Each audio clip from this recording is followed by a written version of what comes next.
Hi, my name is Richard Kunsch, and I first became involved with the foundation when it was formed. I was a member of the Phoenixville Hospital Board of Directors, and the hospital was in a situation where really we couldn't afford some of the latest equipment that was necessary to continue as a hospital. So we sold the hospital to the University of Pennsylvania. Penn purchased the hospital, and out of that sale, we received approximately $33 million. The sale price was actually about $55 million, as I remember. We left that extra 20-some million dollars in the proposition. So we started out with $33 million. The foundation board was comprised of members of the Phoenixville Hospital Board of Directors. And I was elected chairman of the foundation board when it was first formed. Now, because Penn owned the hospital at that point in time, Penn also had a seat, maybe 2 seats, on the foundation board.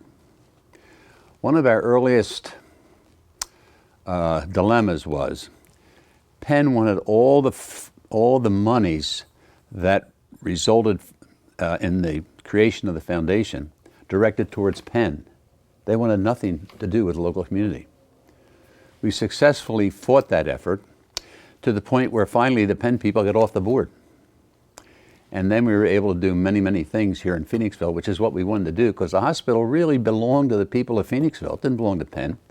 And the residue of the money from the sale should have been reinvested in the community. And that's exactly what happened.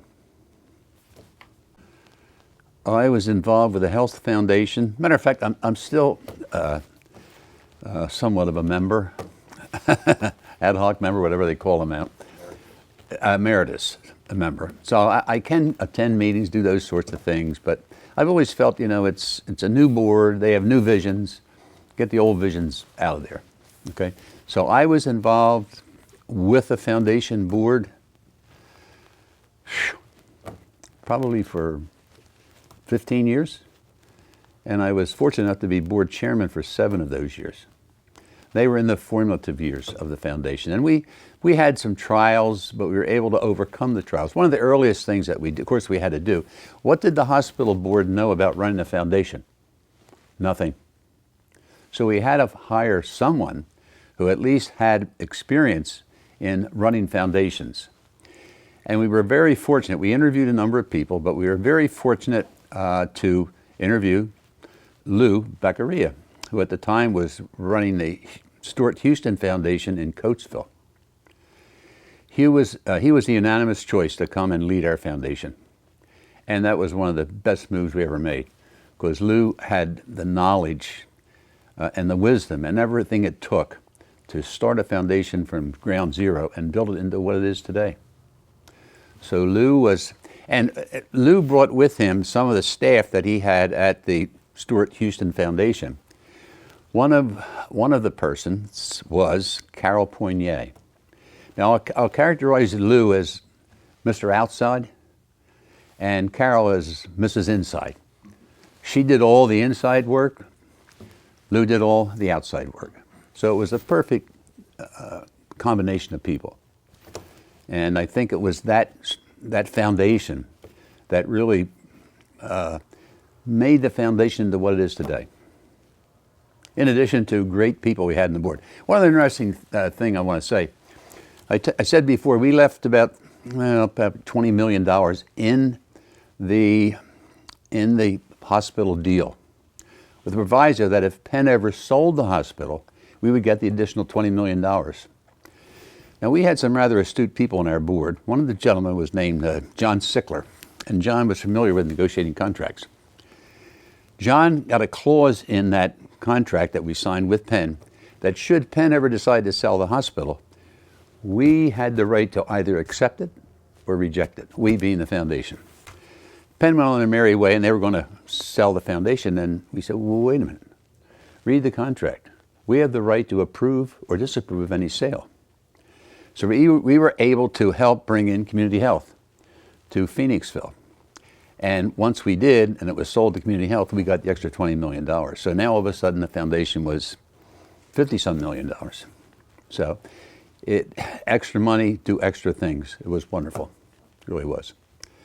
So that was just a little side note that happened, but for the best, because community health, of course, when they come into town, they completely revamped the hospital. All private rooms. It was wonderful. Of course, eventually they went broke, but we're the benefit of it. We had the benefit of it. The foundation was founded in July of 1997. That was the beginning of the foundation as we know it. And as I already said, some of the early things that we had to do was, of course, number one, hire staff to run the foundation, and also to have an office from which the foundation could operate.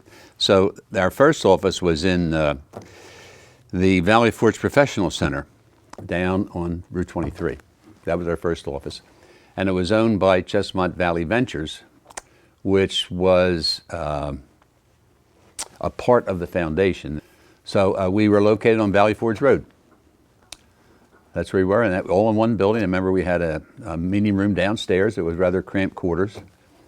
But, and again, when we start talking about Chestnut Valley Ventures, why we then moved into our new building on Griffin Street, Gay and Griffin.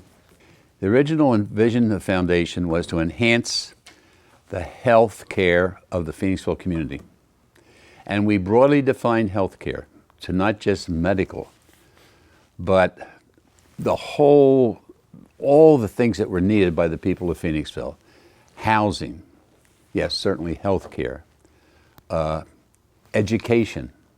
So we were in all those fields. So it was really set to improve the quality of life for the citizens of Phoenixville. Not just medicine, quality of life. And I think the foundation has been very successful in doing that.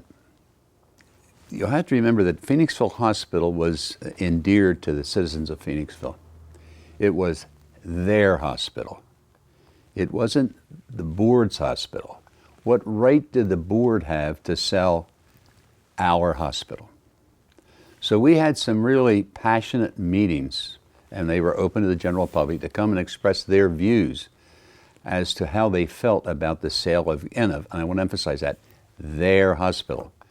Because they participated in fund drives, they raised the money for additions and improvements of the hospital. So truly it was a community hospital, That was one of the earliest things that we had to overcome. And I think we eventually were able to do that by not doing anything behind anybody's back. I mean, it was right out in the open. We had public meetings where people could come, let us know how they felt. And we were able to soften that sale to where they really embraced it. Because from the sale came these improvements to the hospital, which improved access. So now we could offer more services locally instead of sending people to the city to have certain procedures done. And that was a big thing. It really was. So that was the first big challenge. The second challenge, of course, as I said before, was simply hiring someone who had the wherewithal to run a foundation. And Lou brought that with him. Lou was great. He really was great. And he started so many initiatives in town, so many initiatives. And again, they were just not all medically involved with medicine. There was education. We started a scholarship program at the high school. And that's every year they do that.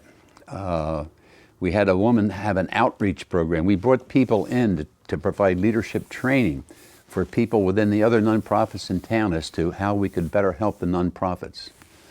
So it was really an all-encompassing foundation. It truly was. And we were successful. I must say, we were very successful. We worked as a team. I think the Phoenixville Community Health Foundation was a driving force in the revitalization of Phoenixville. I mean, there were other groups in town that were a part of that effort, but it was the foundation who provided the vision, provided the expertise, provided the education necessary to get all the different nonprofits in town, and that includes government, together pulling in the right direction to recreate Phoenixville, to have the rebirth of Phoenixville. And the foundation was a vital part of that whole revitalization project and the rebirth of the town. as we know it today. Who doesn't want to run it? Who doesn't want to live in Phoenixville today? It's the go-to place. And the foundation was partner in building the go-to place in Phoenixville. Well, there are so many things that I think as a board that we were proud of because we were a part of. I think just improving the quality of life for our citizens was the most important thing that we ever did. And the most important thing we continue to do, to bring programs to the people. And to help the other nonprofits become established so they could also be a part of revitalization of the town and of our community. And we were the driving force. And I think I'm most proud of that. What we were able to do for others, not for ourselves, but what we were able to do for others. And that's why we're here.